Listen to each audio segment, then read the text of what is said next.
extra time, waiting for the acolyte.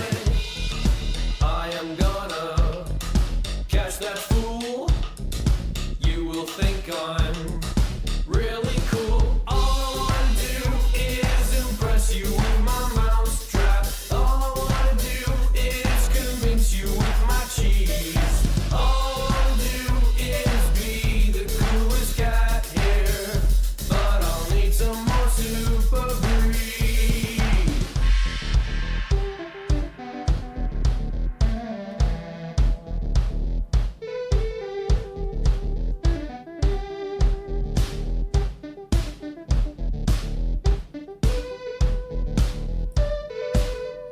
Just watch me, mouse. Just watch me catch you. Just watch me, mouse. Just watch me catch you, catch you, catch you.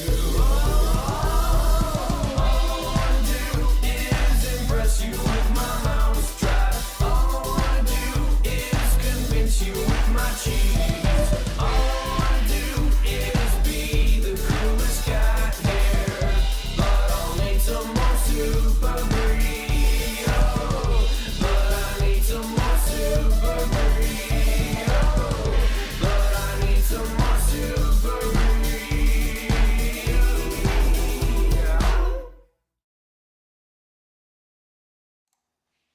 Hello, MouseHunt. Welcome to Feedback Friday. It is July, what is it? This is the 4th day of July, 2025. Hello, everybody in the chat. Hope you're doing well. You have to bear with me a little bit. I am just getting over the last lingering stages of a bit of a cold here, so speaking is not my forefront of my skill and expertise on this fine morning, but I'm hanging in there. But maybe a bit more brief of a Feedback Friday, but we'll see how things go. Hopefully everybody's doing well though. Welcome on in. Michelle, Waven, Eric. Hopefully you figured out your sound issues there, Eric. Frank, howdy right back at ya. Indy, Ronza is here. Yeah, it's now we can officially say, you know, if you ask when is Ronza arriving, well, she's here. You can visit her shop. And so some good advice, actually. Remember to smash cursed gold and open red envelopes if you have them. That is a nice little piggy bank you can dip into, I suppose. Although if you're anything like me, you just have to hoard the cursed gold. You're not allowed to smash it. You have to see how much you accumulate. You know, it's like a collector's item or something. I just have to hold on to it. Cherish the cursed gold. KDM, welcome on in. Hope you're doing well. Krish, a very good morning. All the way from Fiji, not too far from Australia. Eh? Well, welcome on in. Hello from Canada. Apologies, I may clear my throat here every now and then, but I'll hang in there. Swift, welcome on in. YX, how has Ronza's visit for you so far? A-okay, you know, use it as a chance to maybe hunt a few of the Rockforth mice. You know, chip away to King's Crown. I don't think I'll get another crown this visit, but at least I'll add a few catches. You know, let them add up as the years go by. You know, often there are some things in the game that aren't measured in days or weeks. They're measured in years. And crowning some of the Ronza mice, that is a long-term goal. I think that's part of the fun of it as well. Russ, welcome in. Good morning. With a coffee emoji. Well, that'll remind me to take a sip. There's just some ginger tea. You know, that is a favorite of mine. I like a little lemon ginger tea, actually. That's kind of nice. Even you can kind of breathe in the vapors. It's kind of nice and soothing. Soothes the stomach as well. Swift, already getting ahead of ourselves. I assume you're cracking a joke. Swift's asking, but when will Ronza come next? When's her next visit? We gotta at least wait till she leaves before we can start thinking about that. John, welcome on in from London. Billy's looking for a mythical dragon heart. Well, the ashes are there as well. That's another avenue toward the heart. PMR, it's your 17th MouseHunt anniversary. Really well. Happy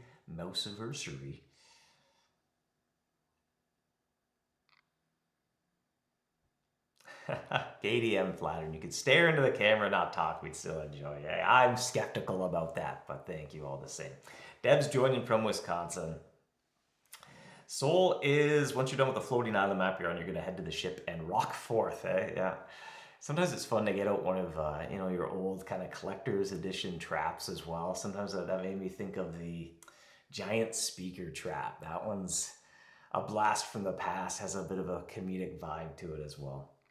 I mean, on that note as well, have some important date reminders when it comes to Ronza. It's all in the news post as well. If you want to reference this at any point on the go, you can load up the most recent news post and reference these dates. But Wednesday, July 16, Chrome bits stop dropping.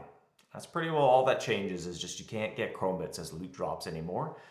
So it's that moment of you can assess, see how big of a stockpile you amassed during that time period, and then decide, well, what do you want to buy with your Chrome bits as well? And you can claim your vouchers if you haven't already, and definitely start spending on that stuff. When that phase starts, when those Chrome bits stop dropping, don't procrastinate.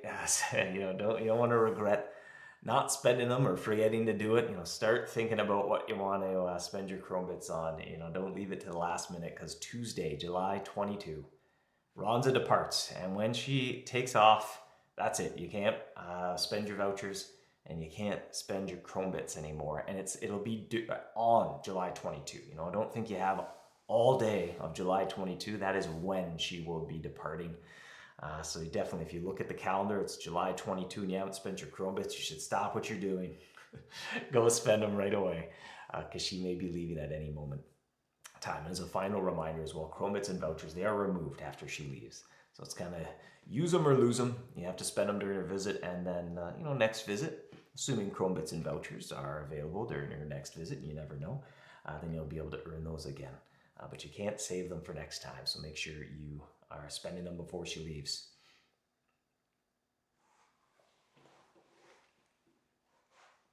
Some carom seeds, eh? Christian, is it hard to keep up the motivation after so many years? I don't think so. There's always something new and creative. Every expansion offers something, new creative outlet as well. There might be new creative challenges as we sort of, explore new ways to make progressing things 15 minutes at a time, trying to make that feel different but familiar without kind of stepping outside what the game is as well. But they're fun challenges all the same. John, for anything support related, you'll have to reach out through the appropriate channels. There should be a contact us button in the top of the game on browser, in the menus on mobile, or there's a contact us button if your account's been restricted as well. Those are the correct channels to go through there. Billy, you think Jack needs to level up her game, eh? Jill took over the MVP spot on her debut. Well, like so many things as well, different things appeal to different hunters, and it's something to keep in mind. Even Ronza herself, right? A lot of her wares, the arcane trap that she brought. You could see if you already have every single other trap in the game, you definitely have more powerful traps options available to you. But there are certainly a lot of players at a stage of the game where that trap is very appealing. It makes a lot of sense for them as well. The same thing when it comes to Jack and Jill, right? If you're in the Draconic Depths, of course, little Jill's going to be a bit more interesting, have a few more interesting options available for you, or more appealing options available. But Big Jack, if you're in the Queso Canyon region, if your account, lower level hunter, then there'll be a lot of appealing things there as well. Soul, are Chrome bits equally distributed across the kingdom, or are some better finding than others? So they are equally distributed. The drop rate even gets adjusted based on the catch rate, or the chance to catch that mouse. So generally speaking, if you have a lower chance to catch a mouse, then it's more likely to drop a Chrome bit. So it does kind of equalize it out. And that's it. If your catch rate is really, really low, then you might not be coming out ahead there, because you might be failing to catch the mice. I'd say rule of thumb, as long as you get your catch rate to at least 60%, then you're doing all you can do to be in as many Chrome bits as you can. As well as important to be attracting mice as well. Failure to attract is a missed opportunity of a Chrome bit as well. But all in all, it doesn't really matter too much where you hunt, as long as you're not failing to catch a whole lot. Ashley asking, what's the most popular stuff to buy with chrome bits?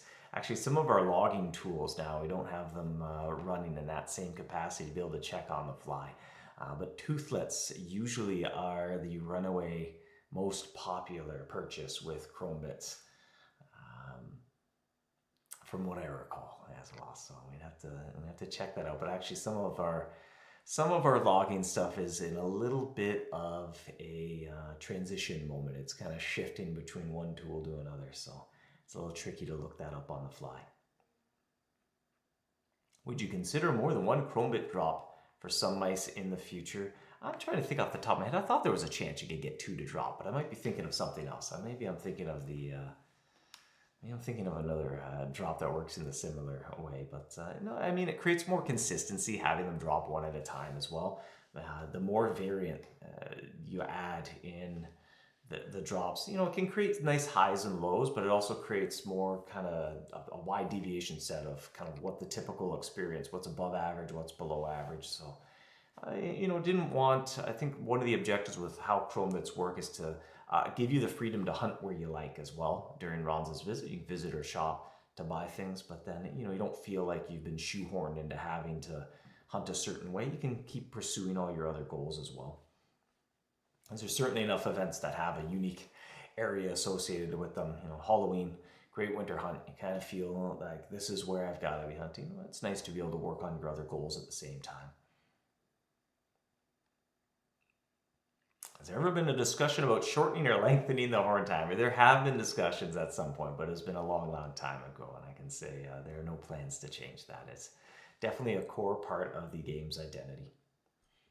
I think the only thing we've maybe discussed is trap checks, how to smooth out a few of the rough edges there, make them a little bit easier to understand, know when they're going to happen. Especially new players, often takes them a while to clue in, well, what are these things, how do they work? So we've thought about those a little bit, but the 15 minutes, no, that's kind of iconic. It's the identity of the game, and I think it's a nice part too. It teaches a little bit of patience. It seems to be a sweet spot where it suits the slow-paced nature of the game, where you can just play throughout the day, no matter what you're doing. It doesn't really get in the way. It doesn't demand too much of your attention. You don't have to check it too often, but still often enough to have to keep on top of things a little bit to feel like you're still managing something and having some importance at the same time.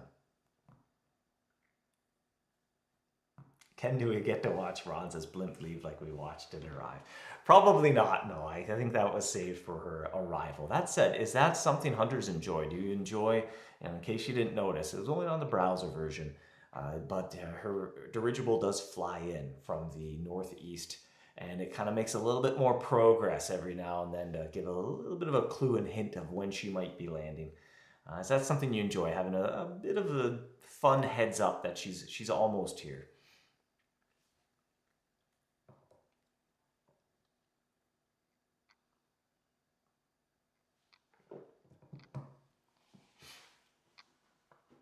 You find a lot of what makes Ronza special are limited edition items. They're a bit polarizing, so we've been kind of careful about how we use them, or how we introduce them as well.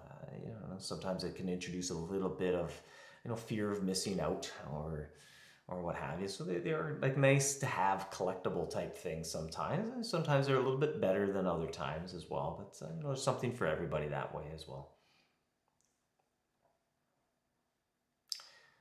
You think lower level hunters are not getting any limited editions, eh? Well, it depends. During different events as well, different things come out. And as a reminder as well, the title restriction on items is the title required to equip that piece of equipment, not to purchase it. So even if something has the minimum title of count, a novice hunter can still technically buy it. Should you be able to access it? You gotta access the shop that you can buy it at still. You can still purchase it, and you can hold on to it until you'll be able to earn it. School asking if the drop rate of chrome bits is adjusted directly for a player's catch rate. Yes. So really, there's really not much you can be doing to influence it all that much. Like I said, just make sure your catch rate's probably at least 60% or higher, so you're not missing out on too many opportunities. But it comes into a play, or it calculates it right on the fly. So If you arm a really strong charm, technically the drop rate of the chrome bit goes down a little bit. If you arm a weak charm, it goes up a little bit, and it all averages out to kind of be the same chance to get a chrome bit when you sound the horn, if that makes sense. Anyway, there's a little bit of math involved, but you can either have a higher catch rate with a lower drop rate or a lower catch rate with a higher drop rate. But multiplication, it all works out to be the exact same chance to get a chrome bit when you go on a hunt.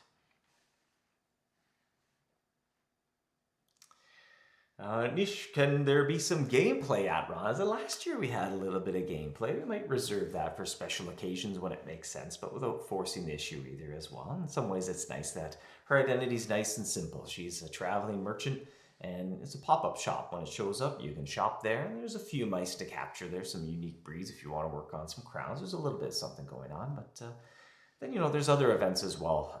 So there's not a lot of pressure to have to hunt there specifically or any time-based goals that you have to achieve before she leaves. But we'll see. When it makes sense, it's definitely a fun thing to be able to do as well. Deb thinking, now that we can get toothlets from the draconic depths, maybe something else will be popular. Quite possibly. That's an interesting thing to think about. The game teaches patience. How does it do that? Different spelling of patience. Good try, Fleming. Matt, you think the jet stream will be your purchase as they aren't something to gather during the year? Makes maps faster. Yeah, that's a compelling item as well. There's an opportunity to find them during the Great Winter Hunt usually as well if you want to send your golems there. But it does certainly seem tied to the identity of Ronza. That's a good item to be picking up as well that you can't normally get readily available. That was the expression I was looking for. Nigel, the chrome slumbering boulder was your greatest fear, and I have to save up another 115 jewels. Indeed, and I get that as well for the collectors out there. And to be fair, there's some other traps. We've been using them as requirements, not hard sort of purchases, but that's part of the identity of the chrome. You can think when you do get that check mark for having all the traps in the game, it makes it all the more prestigious. It makes it that accomplishment. But I understand as well. There's a natural bit of frustration of having to do something you've already done. It's understandable, right? Imagine you finish tidying up the kitchen, and then somebody cooks, and 5 minutes later makes a big mess, and you got to clean it all up over again. There's a little bit of that, but it's also, it's a game, it's an achievement and an accomplishment. So it's, there's no rush to do it either, and it makes it all a bit more prestigious. But that said, they're not all like that, so we try to kind of reserve that for a few things. But Jay-Z asking, is Ronza bringing the clue for the next area? No, I think we'll have a separate way to introduce the next area. And if you haven't joined us, I think it was a couple weeks ago, did share a little bit of news about the Folklore Forest finale. That's the next piece of episodic content, the next adventure we're working on in the game. It is planned to be a 2-part release to kind of bring the storyline to a close. That first release is the Afterward Acres and the epilogue falls. I think my voice is starting to fail me. We'll see. I might not have too much time left in me. Over 20 new mice, some new codices and trapster, and we're doing the internal playtesting. We're in kind of what we call the QA phase. Things are built, functional, up and running. We're testing it, putting in extra polish, kind of the nice to have stuff, all that time permitting type stuff. It's a good time to start working that in, as well as starting to do a little bit of playtesting, fine tuning the balance, the encounter rates of mice, the stats of traps and rewards and costs of things, all that stuff. Start poking around all the numbers. We usually get them in a good starting point, first draft, and then as we play test them, we start to iterate and fine tune them. It's a bit like sanding a piece of wood. You start with the rough grain of sandpaper, and you do a few passes, and then you slowly use finer grade sandpaper until you get it to a nice smoothed, polished surface. That might be an apt metaphor as we kind of tune things like costs and encounters. And actually, speaking of encounters, that might be a good segue into some other concepts that we're working on, that we're workshopping, we're testing out. Certainly nothing we're planning to put into the game tomorrow or anytime soon. But it's some things that we've been thinking over for a little bit. And when it comes to how standard cheese works, choosing between cheddar, marble, Swiss, brie, Gouda, super brie, you know, those standard types of bait. They're not the area specific cheese that you craft, but the cheese that's readily available from a whole bunch of cheese shops. You know, we could tend to call it standard bait or miscellaneous bait, whatever you like to call it.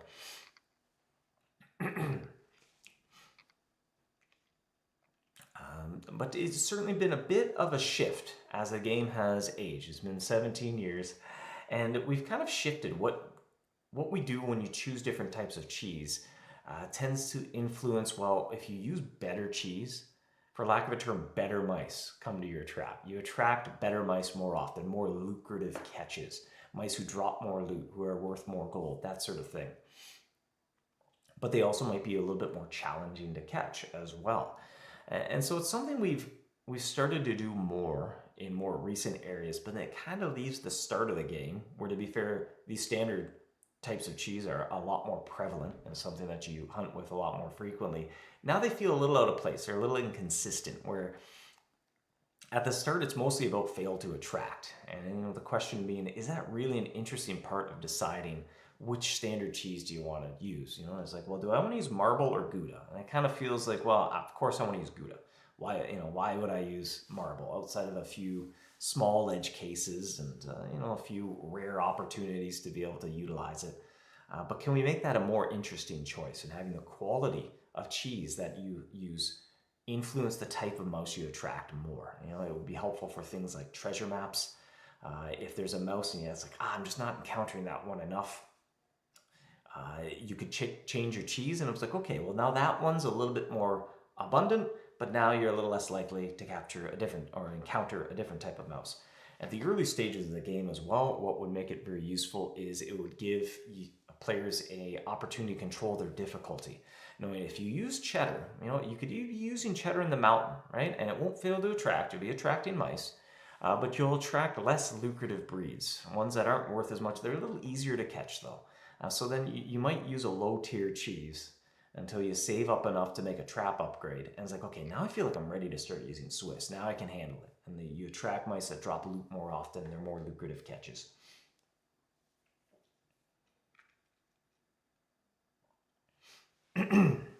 Captain, hello on in. Nice to see you. Fleming finds it a bit more interesting if the quality of cheese influences the quality of mice. That's a good way to phrase it. You know, high quality cheese will, get more high quality mice. And actually, an interesting tidbit as well as this is feedback that's dated back to as long as I can remember, almost all the way back in 2008. I can even remember we'd be getting support mails way back then, and players write in and was like, "What's going on here?" Okay. I was using marble cheese, and then I splurged, all right, and now I'm using Swiss, and I'm still getting these crummy little mice, all these, I'm getting the white, the gray, the brown mice. Well, what's the deal here? What's going on here? Shouldn't I be getting better mice if I'm using better cheese? And I'm like, oh yeah, that does make a lot of sense, and I think it's something we've started to incorporate in newer areas, but then, those older areas are still sitting there, they work the same way they worked decade plus ago. Hollow saying no fail to attract would be an amazing change, just disappointing. It's just disappointing to see when it happens. Okay, I follow you. Yeah, exactly. Right. There's a lot of anticipation. You have to wait 15 minutes to sound the horn, and then to have the outcome be absolutely nothing happened. It's not the most fun, right? That could probably be mixed in with still moments of failure, right? Of things, but things that you could have more agency over and control, right? Of the difference between, well, it isn't that nothing happened, but maybe you captured a less rewarding mouse. And if you want a better chance at a more rewarding mouse, you can upgrade your cheese, but with that comes some risk, right? High risk, high reward. If you want to upgrade your cheese to have a chance of more lucrative mice, well, those mice are also more difficult to catch. So you have to make sure your trap is ready for them. So it gets to be, I think, a much more interesting decision of the type of cheese I use is based on how strong my trap is to make sure I'm ready for the challenge. If you're going to go and face the heavyweight champion of the world, you better have all good boxing skills at the ready, right? And that's kind of the tier that you're ready for. Soul says the cost to gold drop balance for the cost of higher cheese catch rate and cost would be an interesting study to do for sure. And gold would play a role, but I think it gets even more interesting in areas where there's loot drops. There's resources that you're looking to collect. There's some progression you're looking to make, and the higher quality cheese will get you those mice that are a little tougher to catch, but they generally drop more loot, so it's worth it. It's higher risk, but it's higher reward. School asking, isn't this how standard bait already works in early levels, though there's, of course, a big chunk of failed attracts?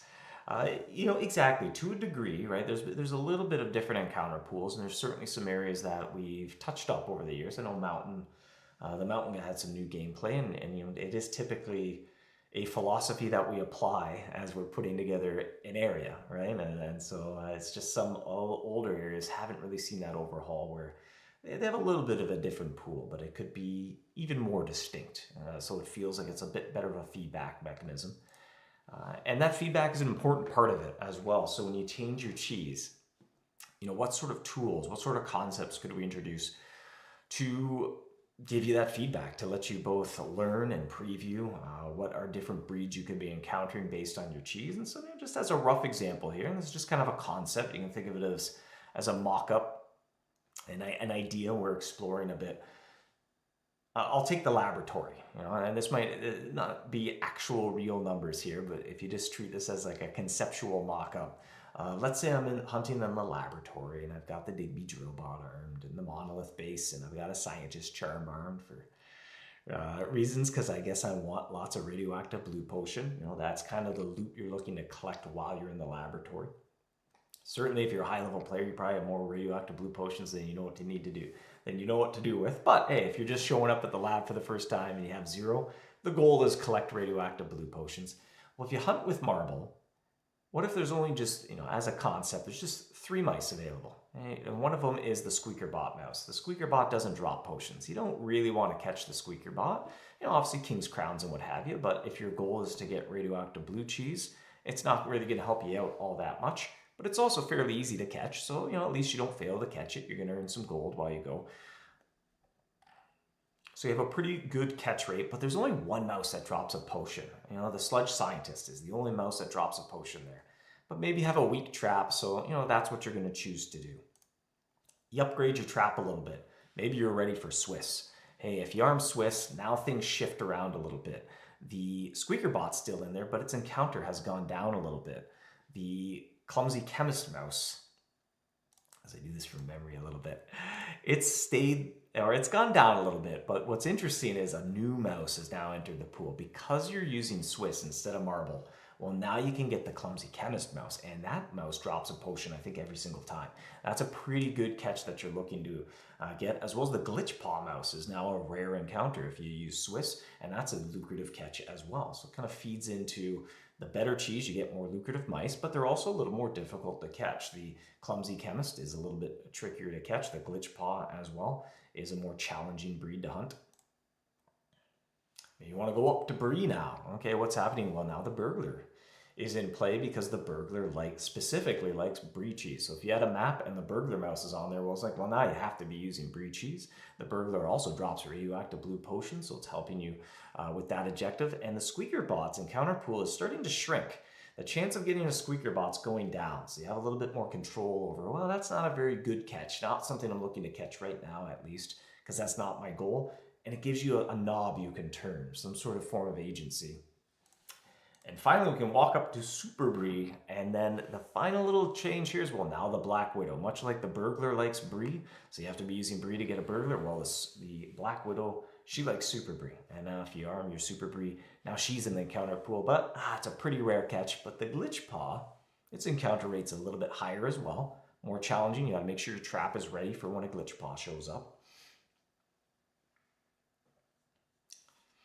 So you don't get caught up on the chat as well as I droll out here a little bit. But it's cool. This feels like mostly a beginner-focused change or beginning later rank attraction rate pools. Yeah, exactly. Anywhere standard bait comes into play, even somewhere, say, Mausupichu, right? You're using Gouda, well, you can expect to encounter the mice who drop I guess at that stage you were collecting glowing Gruyere, so it's be fungus and nightshade. I think you can get some potions with standard cheese. Yes, right. Gouda. Actually, Mouse Peach already works that way, as I'm just recalling, where you can use glowing Gruyere and you get the potion droppers even more, right? So a lot of the newer areas are kind of already set up that way. It's about kind of making all the standard cheese areas have that same consistent feel, where it's all about better cheese gets tougher but more lucrative mice. Kevin asks, how does attraction rate and cheese effect interact with this new concept? They would be a thing of the past, right? They would do nothing anymore because there would be no more failing to attract. School, you don't love how this makes attraction rate pointless. That was a big selling point of the Sapphire and the Opal bases. That's fair, but when you think about how often you use the attraction bonus, it's pretty rare. It's always a nice to have. So the times you're using Gouda, you attract mice a little bit more often. But I don't know how often you go out of your way to maximize your attraction rate. Or in other words, I'm going to sacrifice something purely for the sake of attraction. Odds are you probably only do that in a really lower level area, an area lower than your title, where you don't really need your best trap. And so it's okay, I can sacrifice power, I could arm Cheddar, and I could put on an ultimate attraction charm. And now Cheddar never fails to attract. It's kind of neat. But in the grand scheme of things, balancing that against more interesting choices to be made. Alex loves having more decision points. I've been asking if it'll be a bit of a UI revamp in the future. Certainly it opens up some doors, right, to kind of incorporate some different tools that would need a different UI as well.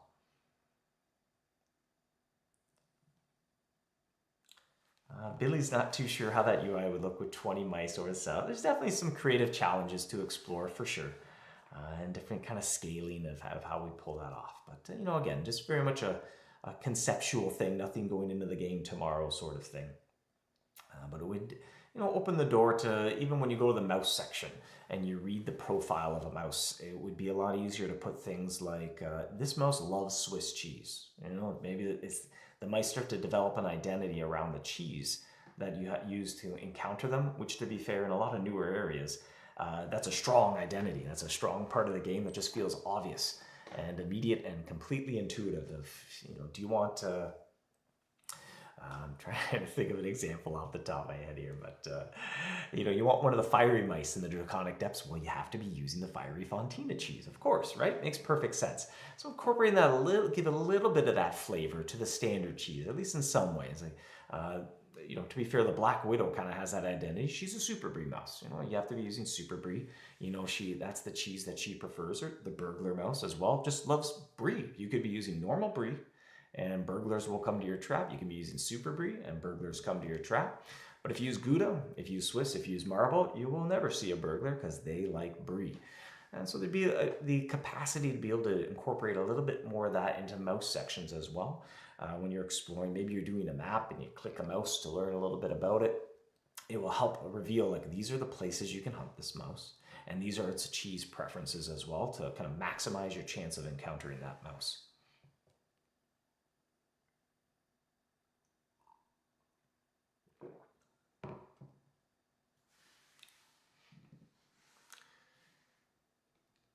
Although if this was added in-game, would it be possible to have a dark mode toggle for it? I do have a mock-up of this in dark mode as well, actually, but let's not get too far ahead of ourselves.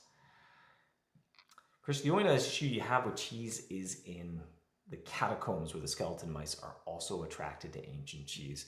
And I think, too, it's a bit of an older area, right? It's fair to say, I would guess that qualifies as if we were, as an area, if we were building it today, we'd build it differently as well. So these are some important feedback, or some important ideas to explore as we kind of go through some of those older areas and think, well, if we were building them today, knowing everything we know now, the feedback we have from players over 17 years, what would we do different? How would we build this today while still honoring the original spirit and idea of that area?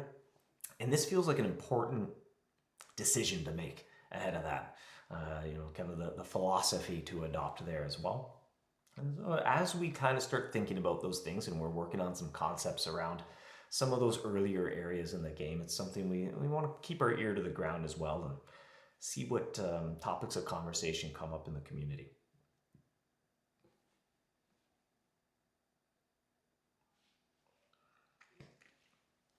School, I assume you're being a bit facetious to say if you want to help newcomers give them unlimited aura. I don't think that would be all that interesting.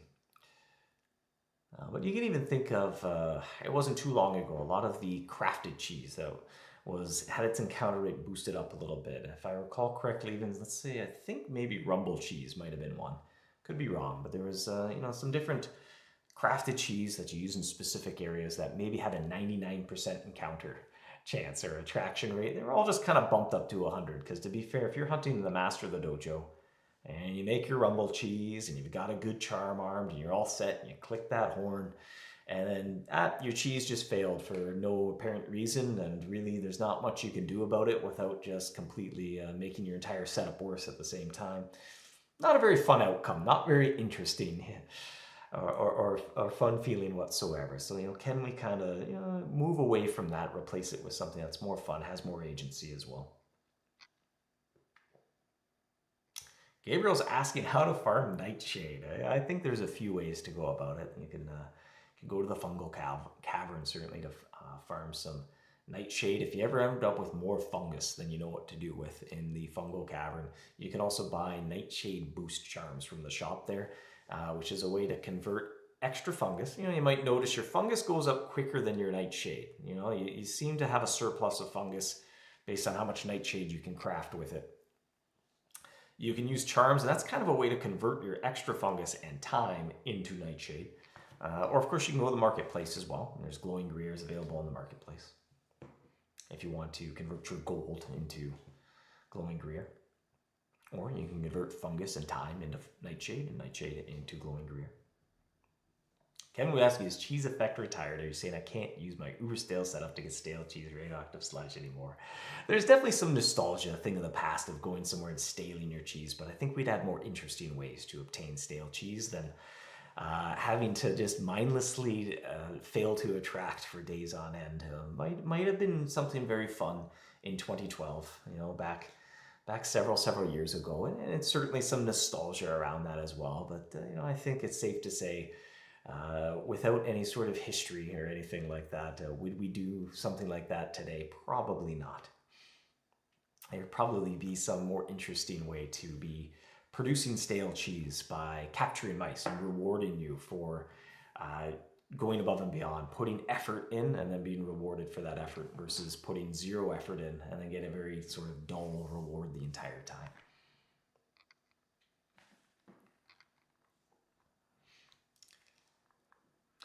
Potato thinks it's really cool under the condition that the attraction rate, maybe freshness, gets some other use, And really, a game of only power and luck feels a bit flat. Yeah, that's fair. I mean, it's too, maybe we can put some creative ideation around, what other stats could that provide, what other benefits.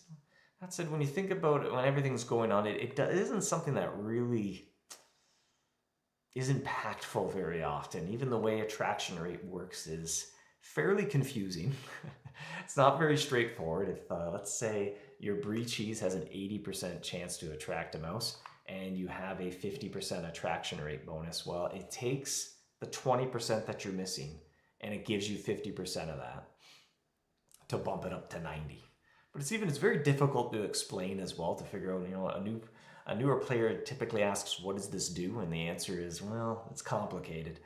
It's usually a sign of it's not particularly a great executed idea. Sri, has this been tested in the mobile app? I feel like it's going to be a lot more crunched in the app. It would be responsive, so this does kind of shrink down and change based on the width of the viewport, not just for mobile, but I assume it would be when you make your window on browser a little bit more narrow. It adapts to that change as well. It's kind of certainly something that is in the realm of possibility when you're putting together interfaces. Gabriel, fungus is much more common. Well, visit the charm shop. You can convert. Don't spend it all. Remember, you got to save some to craft with. But, however much extra you have, buy some nightshade farming charms might be an okay way to go about it. Michelle says it was never fun in 2012. I'm sure I can find somebody who disagrees, but we'll see. No, exactly. It's a bit polarizing, right? You sit there and you'd intentionally arm the wrong cheese in a bad setup and just, I'm going to stay on my cheese for a few days. And, I get it. I have some nostalgia around that as well, but it might have been more, maybe the fun was the commiseration. Because with a bunch of your hunting party, with a whole bunch of friends, it's like, all right, we're all gonna, how long did you stale your cheese for? It's like, I did a whole week of staling. Whoa, you really proved your mettle there as well. So, there's a certain amount of fun in the commiseration when it's a social experience. It's the same on a cold winter day, and everyone's huddled inside. It's just, there's something comforting about talking about that shared experience with everybody. Like, we're all in this together. We all gotta stale our cheese at some point. But we could probably replace that with something more fun. Hunting mice who drop stale cheese, and then there'd be all sorts of things you could do to try to get larger drops of stale cheese. Sounds like a lot more of a fun experience that you have a lot more control over, more agency, more decisions to make. Do you want to use a stronger charm or not, I've been asking, will there be an additional place to get the ultimate spore charm? The Crucible takes a lot of time to farm, and the Nobel Prize is too precious for it. Well, that's the decision to make, certainly, and that's part of the reason they're on the marketplace as well. So you can use your gold, right? The gold's another resource that you can convert into ultimate spore charms, and like any marketplace item, there's always got to be people in both camps. People who think the resources, the time it takes to produce the item, my time is valuable to me, so I want to sell them and get gold out of it. And other people will be like, well, no, the other objectives are more valuable to me than my time, so I'd rather spend my gold on the marketplace to get the charm and to improve my catch rate on a goal. And then gold gets to be a resource that you get to use and choose, make a decision of when do I want to use it to pursue another goal. And then when it starts to run low, well, now my decisions change, and I'm going to make different decisions to try to increase my gold, and it kind of ebbs and flows over time a little bit. So you were dreading staling the cheese. Okay, well, it's a fun topic like I said, a concept we're exploring a little bit. It's a bit of a revelation that we've come to as newer areas. It's a concept that just feels intuitive and natural in the newer areas in the game, that when I use better cheese, I get better mice. How can we make that a bit more consistent, intuitive? Definitely help newer players learn the game, learn the ropes of the game, definitely learn lessons that will then continue throughout the rest of the game, rather than learn lessons that slowly become irrelevant as they get to new areas that are designed, or more modern areas that are designed with a different philosophy as well. But definitely a concept, and it's an interesting piece of feedback as well to take away is, what brainstorming can we do around the attraction bonus? Can we give other stats to the equipment to just not remove those interesting decisions, or completely pare everything right down to power and luck? Might be something to think on.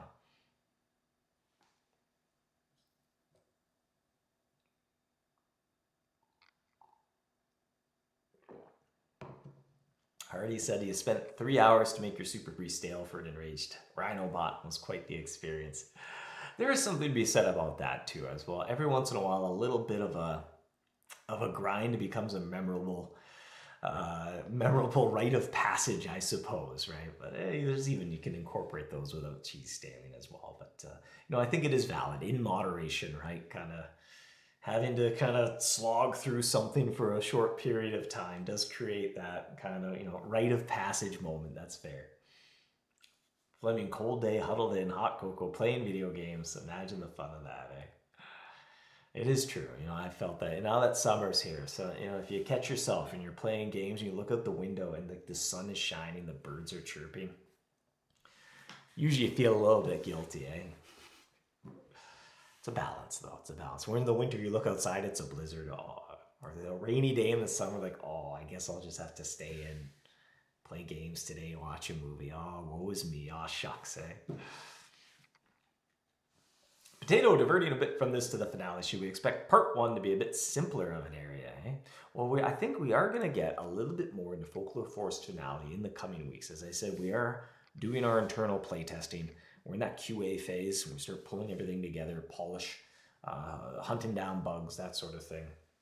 And it's usually a good time where we start to share a little bit more information, get a little bit of feedback on the area before it's released, because it's a lot more, or a lot easier to make changes before something's released, whereas we kind of hesitate. Once it's out in the wild, it's usually not fun to change the rules of a game once you've started the game, unless you really need to, or there's something really compelling, or it's going to be a lot more fun, then certainly, right? But it's a lot easier to tweak and change and tune things before they're out, so it is usually very helpful for us to just pull back the curtain, give a little bit of behind the scenes, try not to, ruin the surprise or the too many spoilers, because that's part of the fun too, part of the excitement. Something new comes out and exploring it and learning and what have you. So it's a balance. We don't want to take that away, but it's also useful for us to get that early feedback. So you can expect we'll get into it a little bit more in the coming weeks.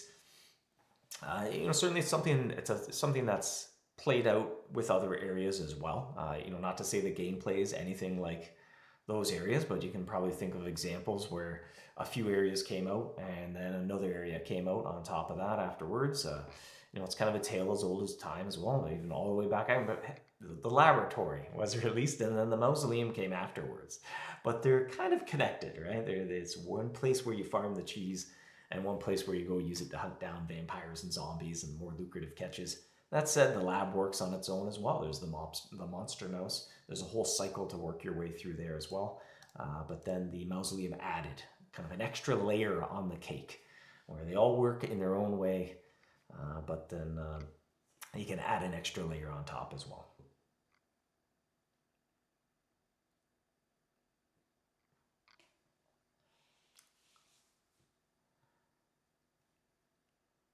Those were kind of mock-ups concepts, so don't take those numbers that were in the. I can take all these numbers with a grain of salt here. Throughout all the different cheese options there, you can treat them a bit like mock-ups, where they might not be the actual accurate numbers, but they're maybe numbers that help illustrate a point. Maybe make something a little bit more extreme, so you can see it a bit easier. We have the trivia as well. I was going to say on that note, I should maybe not push the limits of my voice a little bit. I've probably already overdone it. That's okay, though. That's part of the fun. I'm going to ask you, will the new area be rolled out this year? That's the goal. That's the goal. Hopefully all goes according to plan. We're testing it, so we can't be too far away, right? Generally, any significant thing, any significant piece of content that's coming out, usually that QA phase lasts a minimum of 4 weeks, maybe longer, could even be double that under some scenarios. Everything's a little bit different, but generally it's very rare that it would be any shorter than 4-week time span it takes to kind of test and polish and tune and go through all those kind of finishing touch phases. If it's something small, sometimes it's as quick as 2 or 3, but the bigger it is, the longer that takes.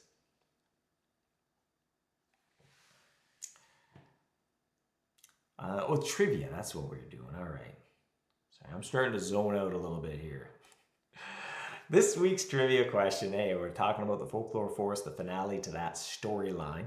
To avoid any confusion, it's not the finale to the entire game. I've seen 1 or 2 people like, wait, is this the last area they're ever making? No, let's hope that's not the case, but it's the end of the storyline. Hopefully we get to defeat the Myth Weaver, or maybe he defeats us. Let's hope that doesn't work out that way. We'll see. It'll be up to hunters. But how many forms of the Myth Weaver have hunters encountered so far? It's a pretty easy question. I think Swift had it right. Before I could even read it, Swift had the correct answer first. Yes, it is 4 forms. And if anything, just fun as a little reminder that as you go through the Folklore Forest, the antagonist in every area is the Myth Weaver in different forms. Avert your eyes if you don't like spoilers. All right, in about 3 seconds, you're going to see every form of the Myth Weaver. So if you don't like to see a mouse before you've captured a mouse, you may want to glance away for the next minute or 2.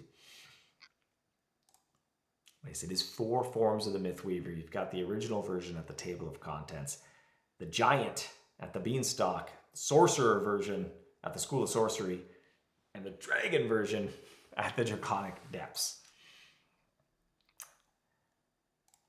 I find it hard to decide which one looks the most epic. I'll put this link in the chat as well for your clicking convenience. a reward, something Ronza related while she's here as well. You can get some chrome bits if you click that reward link. I kind of like the giant version of the Myth Weaver. I don't know if it's just the art perspective is pretty neat. The original as well, and I remember the first time seeing that, I thought it was a pretty cool illustration as well, just kind of the impact. If I recall correctly, I haven't seen it in a while now, but the silhouette of that original version, I think it's kind of like the shockwave is still in the silhouette. I thought that was a pretty clever touch as well. I think Jacob's illustrated all four forms of the Myth Weaver, if I'm not mistaken.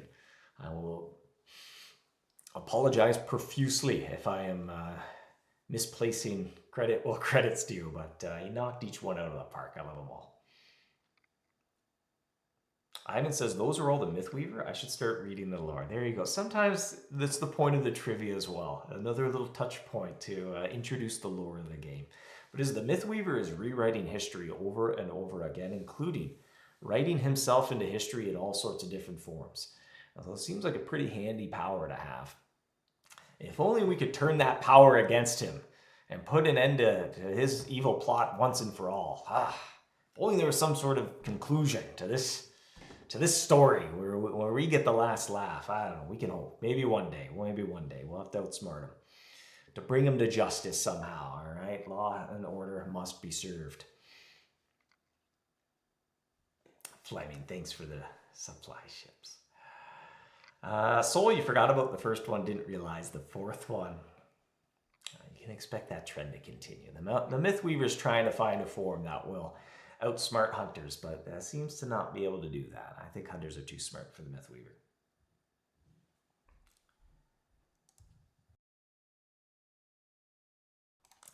I'll hit a cough button for that one. That was a big cough. That might be my reminder to not completely lose my voice and wrap things up here. There you go. Y-exit was 5 chrome bits. Thank you for saying the correct answer, but it wouldn't be a trivia unless we joke around about a link mistake.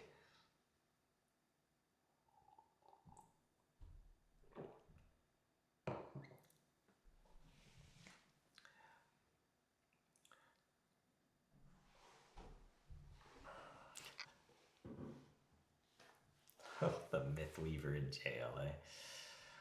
Matt asking, will the finale part 2 have one final form? I think you'll just have to wait and see. Only time will tell. Right? We don't know what that Myth Weaver's plotting until he reveals his plan or someone discovers it. Feel free to drink some water. You mean coffee isn't hydrating? Good thing to drink when you're under the weather? What are you talking about?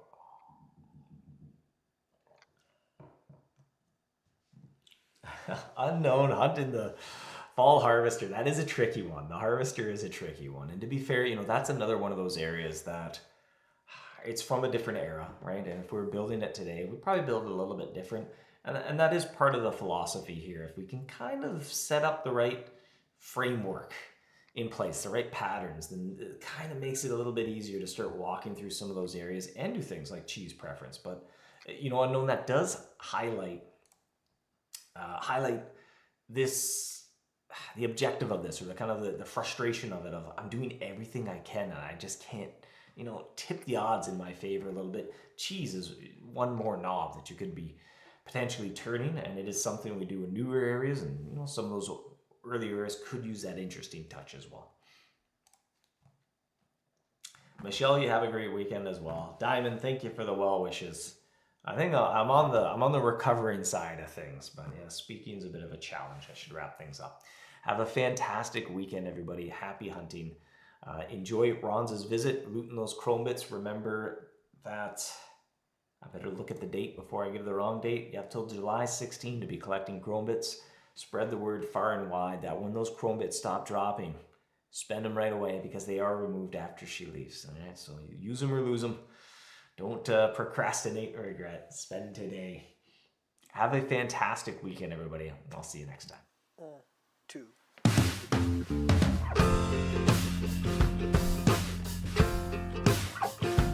You're a trap. Don't seem to mind it. You attract me. I'm a mouse, you're a cat. I don't seem to mind it. Soft and furry. Oh, and just when I think I'm safe, snap. Turns out I'm never safe, snap. Just when you think you're safe, snap.